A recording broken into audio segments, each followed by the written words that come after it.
अस्सलाम वालेकुम, उम्मीद है आप लोग खैरियत से होंगे। माई4 टैबलेट इसका जो सॉल्ट नेम है वो है L methyl folate calcium. L methyl folate calcium जो है ये विटामिन B9 की सिंथेटिक फॉर्म है, जो लेबॉर्ट्री में तैयार होती है। फॉलिक एसिड जो कि प्रेग्नेंट औरतों और जो औरतें प्रेगनेंसी की ख्वाहिशमंद है उनके लिए बहुत ही अहम चीज़ है।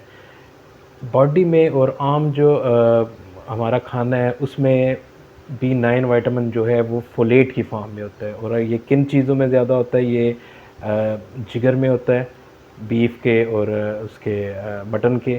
ठीक है। उसके अलावा ग्रीन वेजिटेबल्स में है, अंडे में है, और बाकी बहुत सी सब्जियों में ये पाया जाता है। मतलब ये बहुत कॉमन है, इसकी डेफिशिएंसी नहीं होती। अब इसके यूजेस उसके बारे में बताऊंगा मैं। फोलिक एसिड, अगर जो औरतें प्रेगनेंसी की ख्वाहिशमंद हैं उनमें फोलिक एसिड जो है ये ओओसाइट्स बनाता है। लेडीज़ की ओवरीज में फोलिकल होते हैं, हर फोलिकल में एक ओओसाइट्स होता है। ओओसाइट जो होता है वो इमेच्योर एग होता है। एग जो आगे फर्टिलाइजेशन, जब उसमें स्पर्म मिलता है तो उससे आगे एम्ब्रियो बनता है, फिर उसकी प्लांटेशन होती है। इस सारे अमल में ये जो फोलिक एसिड है ये बहुत अहम रोल प्ले करता है।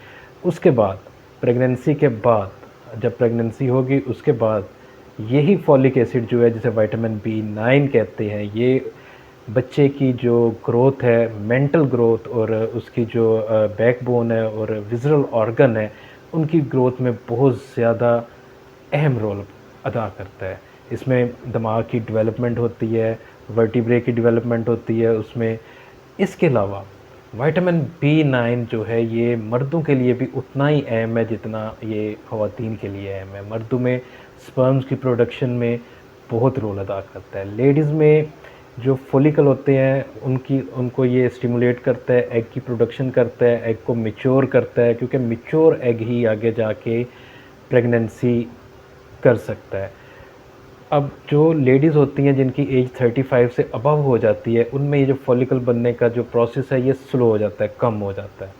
तो ये जो है माईफोल है ये उसको भी इम्प्रूव करता है। इसलिए जो ख़वातीन चाहती हैं कि वो प्रेग्नेंट होना चाह रही हैं तो वो अपनी प्रेग्नेंट अपने जब उनकी ख्वाहिश है उससे 3 माह पहले ये मेडिसिन लेना शुरू कर दें। अगर मेडिसिन नहीं लेनी तो जो डाइट है वो मैं आपको बता देता हूँ, वो लेना शुरू कर दें, जिसमें जिगर है इसका, बकरे का, और उसका गाय वगैरह का, मोटे गोश्त का, लेकिन मुर्गे का नहीं। और अगर वो प्रेग्नेंट हैं तो उनके लिए जिगर अच्छा नहीं है, वो प्रॉब्लम काज करता है। उसके अलावा कोई भी ग्रीन वेजिटेबल, बंद गोभी है, जितने भी पीज़ हैं, मटर हैं, ये सब यूज़ कर सकते हैं। अंडा है, उसके बाद नट्स जितने हैं वो सब यूज़ किए जा सकते हैं। इन सब में भी B9 की वाफर मकदार होती है, और हमारी गंदम में भी B9 की वाफर मकदार है। इसलिए इसकी डेफिशिएंसी इतनी आम देखने में नहीं आई, लेकिन ये इन 2 स्टेप पे आके बहुत हेल्पफुल है। बाकी दुआओं में याद रखिएगा। अल्लाह हाफ़िज़।